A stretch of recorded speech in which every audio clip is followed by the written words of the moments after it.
எப்படின்னா சரியா போய் விற்பனை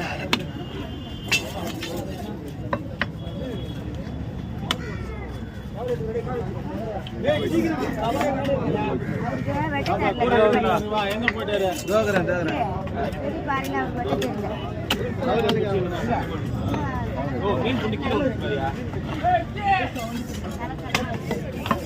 நானே வருத்தப்படல நீ எனக்கு வீட்டு போட்டா வாங்கின ஊழ்ந்து போட வருத்தப்படுறதுக்கு அது வேற ஆளு மீன்களா நானே வருத்தப்படல